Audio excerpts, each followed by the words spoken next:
Hello दोस्तों, welcome to development of education. तो आज इस वीडियो में हम अभाज्य गुणनखंड करना सीखेंगे। अभाज्य गुणनखंड करने से पहले हम यह देख लेते हैं कि अभाज्य गुणनखंड आखिरकार होता क्या है।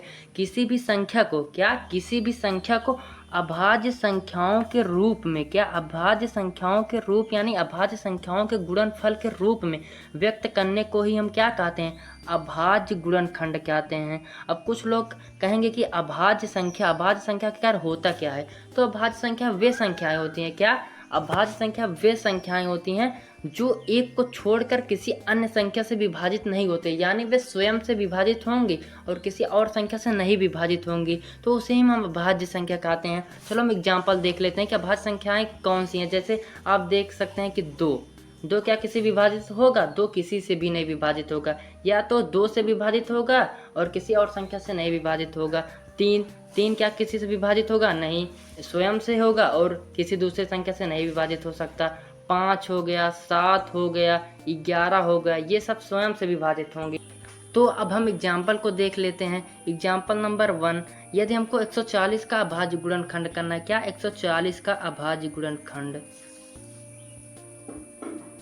तो हम अपना स्लाइड भी बना लेते हैं।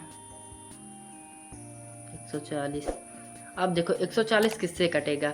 140 मैंने कहा है वही संख्या लेना है जो अभाज्य संख्या है, तो 2 से पहले देखेंगे क्या ये 2 से कटेगा। 2 से बेशकली कट जाएगा, क्योंकि देखो यदि किसी भी संख्या के लास्ट में 0 है, क्या मैंने कहा यदि किसी भी संख्या के लास्ट में 0 है तो वे संख्याएं हमेशा 2 से विभाजित होंगी। तो हम चलो अब इसे काट लेते हैं। 2 से काटेंगे क्या आएगा, 2 7 14 और 0 को 0 ही उतार लेंगे। अब फिर देखो मैंने कहा जब तक लास्ट में एक 0 रहेगा तो वो संख्या 2 से कन्फर ही कटेंगी। तो फिर हम फिर से काट लेते हैं। 2 पति शाम में 70 हो जाएगा। अब देखो अब 35 किससे कटेगा, तो 35 जो है ये 5 से कटेगा। ये लोग आप जानते हैं 5 7 35। अब 7 किससे कटेगा, तो 7 एकम 7। अब इसे हमें अभाज्य गुणनखंड के रूप में लिखना है, यानी अभाज्य संख्या के रूप में, तो हम इसे लिख देंगे 140 140 बराबर कर देंगे। और जो यहाँ पर मैं नीचे लिख देता हूँ 2 गुणे 5 गुणे 7, यही आपका आंसर हो गया। यानी देखो अब 140 है, 140 को मैंने अभाज्य संख्याओं के गुणनफल के ही रूप में लिखा है ना। देख लो 2 ये अभाज्य संख्या है, ये 2 ये भी अभाज्य संख्या है। अब देखो 5 भी अभाज्य संख्या है, 7 भी अभाज्य संख्या है। अब तो हम एग्जाम्पल नंबर 2 को भी देख लेते हैं।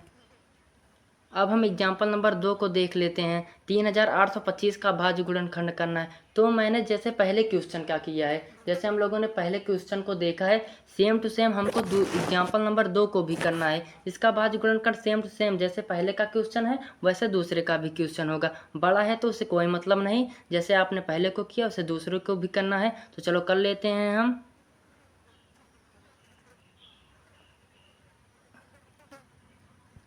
अब देखो 3825, 3825। अब देखो मैं ये बता सकता हूँ ये संख्या 3 से कटेगा। मैंने कैसे पता किया, यदि अंकों का योग 3 से कटेगा तो वो संख्याएं हमेशा 3 से विभाजित होंगी।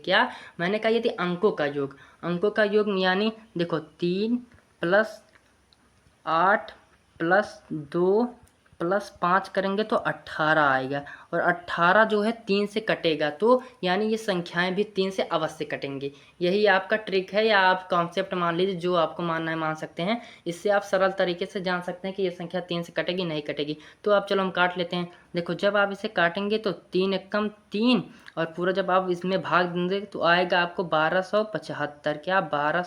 1275। फिर आप 3 से काटेंगे तो कितना आएगा, 425। फिर देखो किससे कटेगा, ये आप सीधा 5 से कटेगा। यदि लास्ट में 5 है तो वो संख्या 5 से भी कटेंगी। अब देखो चलो हम 5 से काट लेते हैं। 5 से कटने के बाद कितना आ जाएगा, 85। फिर उसके बाद फिर हम 5 से काट लेंगे तो कितना आ जाएगा, कितना इसका आंसर आएगा, 17 आंसर आ जाएगा। तो 17 को भी हम काट लेते हैं, तो 17 एकम 17 हो गया आपका आंसर। चलो हम लिख लेते हैं इसे अभाज्य गुणनखंड के रूप में। तो कितना आ जाएगा, 3825